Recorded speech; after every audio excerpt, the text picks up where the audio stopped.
नमस्कार दोस्तों, MJCC social में आप सभी का स्वागत है। हमारा जो सीरीज चल रहा है हिंदी का, तो दोस्तों पेपर नज़दीक आ गया है, तो हमें पेपर की तरह तैयार करना है कि पेपर को कैसे याद करें, किस तरीके से याद करें ताकि हमारा पेपर अच्छा हो, अच्छे मार्क मिले। ठीक है दोस्तों, तो हम उसे ट्रिक से समझाते हैं कि कैसे हम कक्षा 10 के पेपर को हम हल कर सकते हैं आसानी से।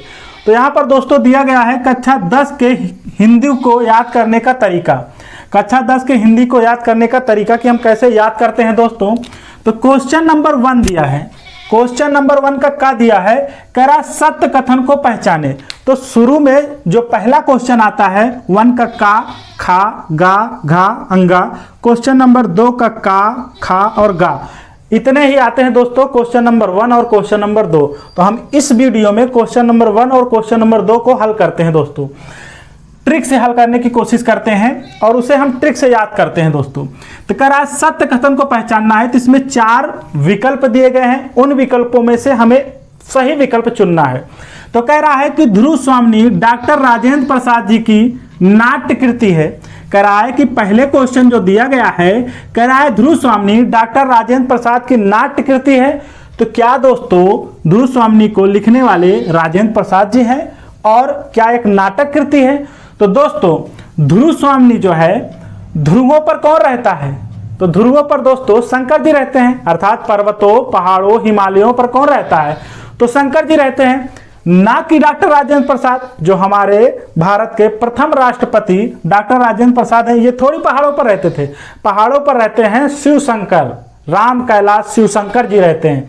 तो दोस्तों शिव शंकर अर्थात जयशंकर प्रसाद, ध्रुव स्वामिनी के रचनाकार कौन है? जयशंकर प्रसाद जी हैं, ना कि डॉक्टर राजेंद्र प्रसाद जी हैं। तो इसलिए हमारा पहला विकल्प क्या हो गया? गलत हो गया, असत्य हो गया। लेकिन कह रहा है हमें सत्य कथन को छांटना है। तो ध्रुवों पर कौन रहता है? शंकर जी रहते हैं, इसीलिए ध्रुव स्वामिनी के रचनाकार जयशंकर प्रसाद जी हैं, डॉक्टर राजेंद्र प्रसाद जी नहीं हैं। इसलिए ये ऑप्शन क्या हो गया? गलत, असत्य हो गया। दूसरा क्वेश्चन कह रहा है मुंशी प्रेमचंद एक कवि के रूप में प्रसिद्ध हैं। तो मुंशी प्रेमचंद जो हैं, प्रेम में आदमी क्या लिखता है? कविताएं नहीं लिखता, प्रेम में आदमी कहानियां, ठीक है ना, उपन्यास लिखता है, प्रेम की पूरी गाथाएं होती हैं। तो दोस्तों यहाँ कवि ना होकर के ये गाथाएं हैं, ये कहानीकार हैं, ये उपन्यासकार हैं। तो इसलिए ये भी क्या हो गया? गलत। कह रहा मुंशी प्रेमचंद एक कवि के रूप में जाने जाते हैं? तो नहीं, बल्कि प्रेम में आदमी गाथाएं लिखता है, कहानियां लिखता है। तो ये कहानी के रूप में, उपन्यासकार के रूप में जाने जाते हैं, ना कि कवि के रूप में जाने जाते हैं। तो इसलिए दूसरा विकल्प भी क्या हो गया? असत्य हो गया। तीसरा विकल्प कह रहा है कि चिंतामणि, चिंतामणि आचार्य रामचंद्र शुक्ल का निबंध संग्रह है। तो दोस्तों रामचंद्र जी जो थे वो अपने पिता दशरथ के लिए, भाई भरत लक्ष्मण शत्रुघ्न के लिए, अपनी माता के लिए तथा अपने परम मित्र हनुमान जी के लिए व सुग्रीव के लिए तथा अन्य जो उनके अनुयायी थे, जो उनको मानने वाले थे, वो हमेशा रामचंद्र जी उनकी चिंता करते थे। उनकी चिंता करते थे कि वो भले हैं, ठीक हैं, अच्छे हैं कि नहीं हैं। तो रामचंद्र जी जो थे वो हमेशा चिंता करते थे कि भैया हमारा परिवार, हमारे से जुड़ने वाले जो रिश्तेदार तथा हमें प्रेम करने वाले जो लोग हैं वो हमारे लिए अच्छे हैं, सुखी है कि नहीं है, इस बात की वो रामचंद्र जी चिंता करते थे। तो आचार्य रामचंद्र शुक्ल चिंता करते थे। तो इसका तात्पर्य है कि पहला नहीं, दूसरा नहीं, बल्कि तीसरा वाला जो विकल्प है वो सत्य है दोस्तों। क्या है? सत्य है। तीसरा वाला विकल्प क्या है दोस्तों? ये सत्य है। चौथा वाला भी देख लेते हैं सत्य है कि असत्य। तो कह रहा है कि चौथे वाले में गबन, रंगभूमि जयशंकर प्रसाद जी के उपन्यास है।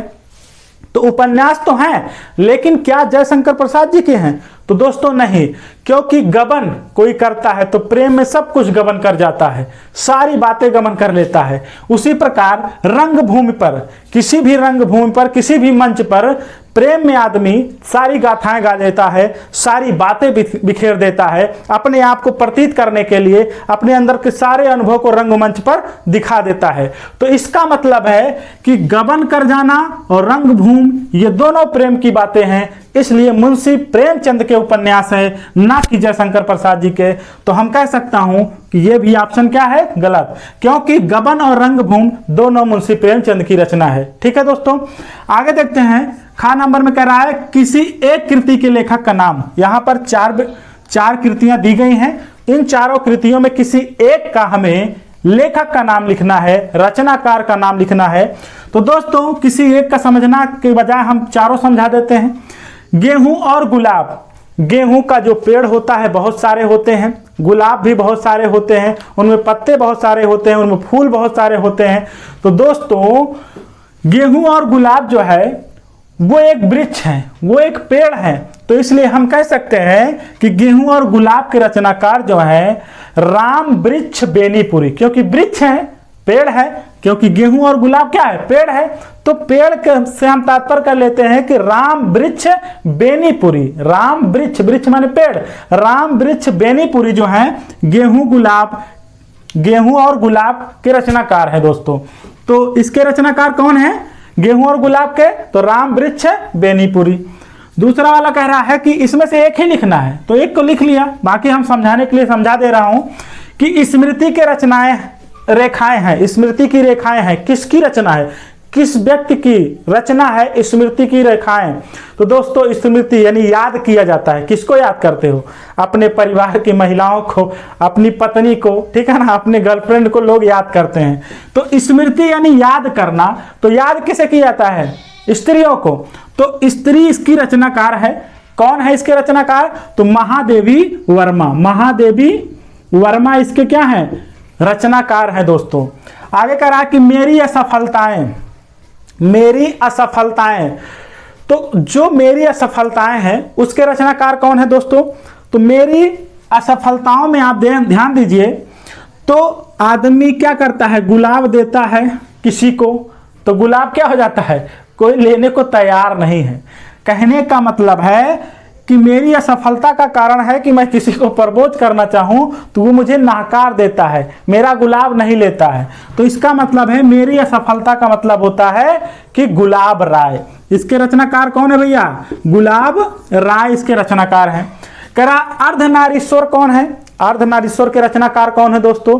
तो अर्धनारीश्वर जो होते हैं वो दिन में लोगों के पास जाते हैं, उनसे कुछ पैसे लेते हैं और अपना जीवन यापन करते हैं, या किसी गरीब की मदद भी करते हैं। उन्हें हम कहते हैं अर्धनारीश्वर, जो आधा नारी होता है और आधा पुरुष होता है।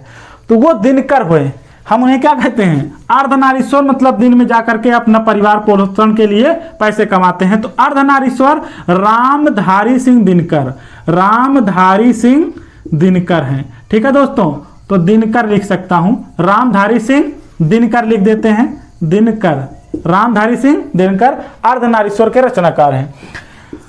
गा नंबर में कह रहा है पतितों के देश के रचनाकार कौन है, पतितों के देश के रचनाकार कौन है। तो सोचिए, पतितों के देश मतलब पत्तियों का देश, तो पत्तियां एक दो नहीं होंगी, बहुत सारी होंगी वृक्षों में, तो बहुत सारी पत्तियां हैं कहाँ, वृक्षों में। तो पतितों के देश में तो राम वृक्ष बेनीपुरी, राम वृक्ष बेनीपुरी। गा नंबर का आंसर है पतितों के देश में तो राम वृक्ष बेनीपुरी। कह रहा है कलम का सिपाही किस साहित्यकार की जीवनी है। जो कलम का सिपाही है, जो कलम का सिपाही है किस साहित्यकार की रचना है। तो कलम से लोग क्या करते हैं, कलम से क्या करते हैं, अपने जीवन के अमृत रस को क्या करते हैं, लिख देते हैं। अपने जीवन की पूरी अमृत कहानियां, पूरी अपनी जो भी दशाएं होती हैं जीवन में, वो सारी चीजें एक कॉपी में लिख करके अपना जीवन चरित्र लिख देते हैं। जिस प्रकार कृष्ण भगवान का चरित्र चित्रण लिखा गया है, गांधी जी का चरित्र चित्रण लिखा गया है, ऐसे महान महान पुरुषों के जीवन चरित्र लिखे गए हैं। तो कलम से ही पूरे जीवन, पूरी सृष्टि का निर्माण हुआ। तो अर्थात अमृत रस बिखेर दिया जब से कलम आया, जब से कलम आया तब से पूरे जीवन को ही बदल कर रख दिया। तो अमृत है, क्या है, अमृत है। हमारा कलम क्या है, अमृत है। तो अमृत राय क्या है दोस्तों, अमृत राय। हम कह सकता हूं कलम का सिपाही किस साहित्यकार जीवनी की है, तो अमृत राय। कह रहा डॉक्टर महादेवी वर्मा किसी एक रचना का नाम लिखिए। महादेवी वर्मा की किसी एक रचना का नाम लिखना है। तो भैया महादेवी वर्मा है, तो यहाँ पर अभी महादेवी वर्मा की एक स्मृति की रेखाएं हो गई। साथ ही साथ हम लिख सकते हैं महादेवी वर्मा में लड़की है, तो लड़की से जुड़ा हुआ कुछ शब्द है। जैसे यहाँ पर हम कह सकता हूँ यामा और कह सकता हूँ दीप शिखा। ठीक है दोस्तों, तो दीप शिखा भी किसी लड़की का नाम होता है, यामा भी किसी लड़की का नाम है, तो इसलिए महादेवी वर्मा की क्या है, रचना है यामा और दीप शिखा। हम कह सकते हैं क्वेश्चन नंबर 2 कक्का में है, रीतिकाल को के किसी 2 कवि का नाम तथा उसकी एक एक रचना लिखिए। तो रीतिकाल के किसी 2 कवि का नाम लिखना है। तो रीतिकाल भाई 2 कवि का नाम आना चाहिए। तो हम अगर कहें तो एक होता है केशव दास हैं, और साथ ही साथ बिहारी लाल। ठीक है ना। तो अगर केशव दास कहा जाए तो केशव दास की क्या है, तो केशव कृष्ण भगवान से समझ में आ रहा है कि केशव दास जो है कौन थे, कृष्ण भगवान। केशव कौन थे, कृष्ण भगवान। तो कृष्ण भगवान हमेशा गोपियों के पीछे रहते थे। तो अगर गोपियों के पीछे रहते थे तो गोपियां किसी शब्द के पीछे जुड़ जाएं तो वो क्या हो जाएगा, केशव दास की रचना हो जाएंगी। जैसे हम कहते हैं राम चंद्रिका, तो देखो यहां पर चंद्रिका क्या है, राम के पीछे जुड़ रहा है। केशव हमेशा गोपियों के पीछे रहते थे, तो राम के पीछे चंद्रिका लग रहा है, तो राम चंद्रिका केशव दास की रचना है दोस्तों। साथ ही साथ कवि प्रिया लिख सकते हैं, कवि प्रिया। तो प्रिया भी क्या है, किसी शब्द के पीछे जुड़ रहा है, क्योंकि केशव दास पीछे रहते थे हमेशा गोपियों के। तो कवि प्रिया भी क्या है, कवि प्रिया भी क्या है, एक रचना है, किसकी, केशव दास की है। साथ ही साथ हम कह सकता हूं रसिक प्रिया। तो यहाँ प्रिया भी क्या है, रसिक के बाद आ रहा है। केशव दास हमेशा रहते हैं गोपियों के पीछे, तो यहाँ रसिक के बाद प्रिया कोई लेडीज आ रहा है, तो हम समझ सकते हैं केशव दास की ये सब क्या है, रचनाएं हैं। साथ ही साथ बिहारी लाल जो थे, इनकी एक बहुत फेमस रचना थी बिहारी सतसई। क्या नाम था, बिहारी सतसई मतलब 100 दोहों वाली कविता इन्होंने लिखी थी, बिहारी दास। ठीक है। तो साथ ही साथ ये क्या हो गया, रीतिकाल के किन्हीं 2 कवि का नाम, एक केशव दास एक बिहारी। केशव दास की रचनाएं रामचंद्रिका, कवि प्रिया या रसिक प्रिया है। ठीक है। और बिहारी का क्या है भैया, बिहारी सतसई अर्थात 100 दोहों वाली कविता। ठीक है दोस्तों। अब आते हैं तार सप्तक के किसी के संपादक का नाम लिखिए। तार सप्तक के संपादक का नाम, तो भैया ये 1943 में, ठीक है ना, इसे संपादित किया गया था। और ये प्रयोगवाद के लिए, किसके लिए भैया, ये प्रयोगवाद के शुरुआत को दर्शाता है। 1943 में प्रयोगवाद को शुरुआत को दर्शाता है तार सप्तक। और इसके जो रचनाकार थे, इसके जो संपादक थे, उनका नाम था अज्ञे। क्या नाम था भैया, अज्ञे। ठीक है ना, क्या नाम था इनका, अज्ञे नाम था। तार सप्तक से कोई ज्ञात ही नहीं हो रहा है, तार सप्तक मतलब कोई ज्ञात, अज्ञे है। ठीक है दोस्तों। साथ ही साथ इसमें अगला क्वेश्चन कह रहा है ग नंबर, आंसू और मधुशाला के रचनाकार कौन है। तो दोस्तों आंसू कहां से आते हैं, हमारे सर से, और सर में क्या है, गंगा है। तो गंगा का पानी सर से आ रहा है, किसके, शंकर जी के। तो हम कह सकता हूं कि आंसू कहां से निकल रहे हैं, शंकर जी के सर से, अर्थात जयशंकर प्रसाद जी। साथ ही साथ मधुशाला है, मधु रस, शाला मतलब घर, मधु का घर समझ लेते हैं। तो दोस्तों बच्चे अगर मधुशाला पी लेंगे तो एकदम ऐसे क्या करेंगे, घूमने लगेंगे बच्चे, ऐसे ऐसे टहलने लगेंगे। तो इसका मतलब है मधुशाला, जब मधुशाला में आदमी जाता है तो शराब पी लेता है, तो बच्चे के समान व्यवहार करने लगता है। तो हम कह सकता हूं हरिवंश राय बच्चन।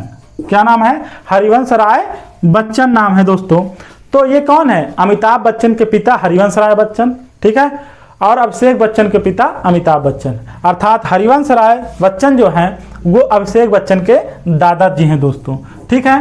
तो क्वेश्चन नंबर 1 जो है वो 5 नंबर का आता है, क्योंकि इसमें का नंबर 1 है, खा 2 है, गा 3 है, ये 4, ये 5, एक एक नंबर का आता है। और क्वेश्चन नंबर 2 जो है, पहला वाला जो है वो 2 नंबर का आता है, उसके बाद 1 नंबर का आता है, फिर 2 नंबर का, टोटल 5 5 10 नंबर। ठीक है दोस्तों। तो हमने 10 नंबर अभी बता दिया, क्वेश्चन नंबर 1 और क्वेश्चन नंबर 2। अब इसके आगे भी देखते हैं दोस्तों, लेकिन अगले वीडियो में देखेंगे।